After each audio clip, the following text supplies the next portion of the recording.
Ketua Umum Golkar yang katanya tetap akan maju Pilpres meskipun survei menunjukkan, dan saya tahu ini survei internal juga angkanya nggak jauh-jauh, hanya 0,3% gitu ya yang terakhir disebutkan. dan kemudian Erlangga kemarin kelihatannya juga tetap firm dia maju, apalagi dia bilang terima kasih karena sekarang elektabilitasnya merangkak naik. Bayangkan 0, saja merangkak naik itu karena dibantu baliho oleh para pengurus-pengurus di daerah. Jadi berapa sebenarnya elektabilitas sebelum dibantu baliho di daerah-daerah itu?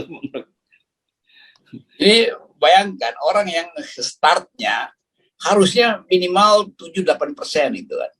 Kan dia adalah tokoh Golkar, menteri lagi. Kalau elektabilitasnya 0, sekian itu artinya memang nggak pantas. Kalau orang biasa oke lah itu siapa namanya ini Mardigu mungkin lebih dari itu tuh startnya kan. Apalagi kalau diwawancara oleh FNN tuh. Jadi kita bayangkan tokoh politik yang memimpin partai besar cuma 0,3 dan masih menganggap bahwa oh ya itu kita mau maju.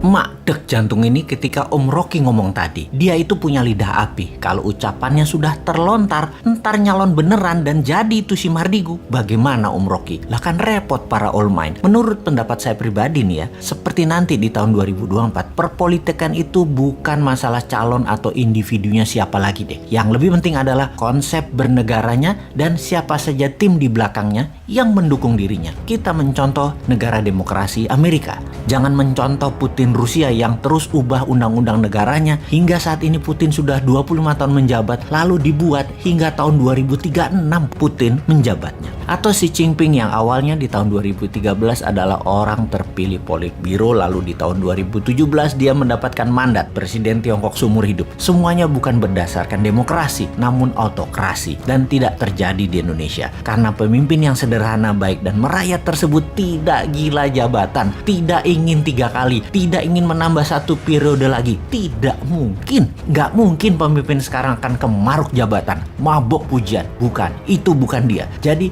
kita mencoba mencontoh Amerika yang punya 2 aliran besar dalam bernegaranya. Kalau Partai Demokrat, cara kelolaan negaranya adalah heavy on government atau pemerintahnya agak ke kiri, ke sosialis. Kalau Partai Republik atau Republikan, negara hanya regulator atau dikenal dengan heavy on private. Pemerintahnya ke arah kanan, para kaum kapitalis. Di sini kita melihat calonnya siapa dan membawa alirannya apa. Kalau Partai Demokrat pasti naikin pajak, namanya juga sosialis. Kalau Partai Republik pasti turunin pajak, namanya juga heavy on private atau swasta. Kembali ke komen Om Rocky, maka 7 presiden yang telah lalu ditambah 10 calon yang ada di pajangan 2024 adalah model kiri, model sosialis. Dan untuk pertama kalinya ada calon si Sontoloyo ini yang dari kelompok New Mind menggagas ke arah kanan, heavy on swasta, ke arah pajak turun dan ke arah membela UKM 100%. Jujur, belum pernah ada. Jadi bagaimana kalau konsep New Mind didiskusikan terlebih dahulu? Kalau memang tidak diterima, ya buat apa dimajukan? Bener nggak? Sontoloyo apa pantes? Itu harus dibongkar dulu. Sungguh, di setiap pejabat negara atau pemimpin negara pasti punya genre atau aliran di dalam mengelola ekonomi negaranya. Ada negara liberal, sosialis, kapitalis ala Amerika, sosialis kapitalis ala Tiongkok, dan banyak lagi yang dimodif sana-sini sesuai dengan keilmuan pejabatnya.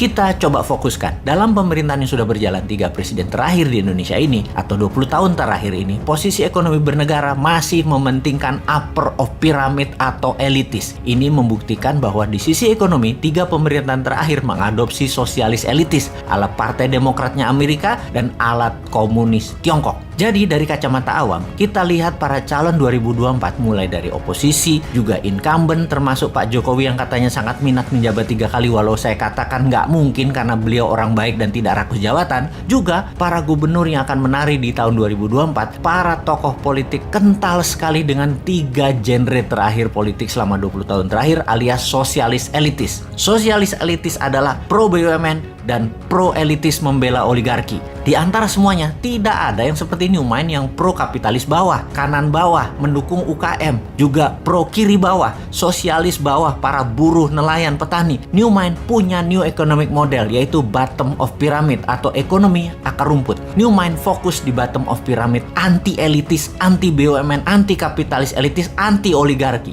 Newmind merangkul sosialis bawah dan sosialis akar rumput, yaitu para buruh, termasuk 6 juta buruh migran yang kerja di luar negeri, semua ada di sini. Dan kapitalis akar rumput atau UKM di sisi bawah kanan juga ada di Newmind. Saat ini buruh dan UKM tertinggal karena memang platform bernegaranya elitis, bukan akar rumput yang di bawah. Newmind untuk membuktikan kontribusi ke ekonomi akar rumput membangun Santara, perusahaan urun dana seperti IDX untuk perusahaan besar melantai di bursa, UKM melantai di Santara. Sama semua aturannya, hanya saja ini untuk UKM. Itu sedikit kontribusi dari sisi swasta membuktikan MMT bukan hanya teori tapi bukti nyata. Jadi inilah yang harus didiskursuskan, diwacanakan, disiapkan bangsa dan negara dalam periode ke depan untuk memutuskan, untuk berani mencoba sesuatu yang baru seperti mengambil MMT, mengambil Newmind yang beraliran bottom of pyramid, ekonomi akar rumput, sosialis kapitalis akar rumput. Beda dengan 7 presiden yang menjabat yang lalu. Newmind heavy on private, membela swasta, UKM, buruh, petani, dan nelayan. Atau tetap mau dengan old mind yang berhutang dengan IMF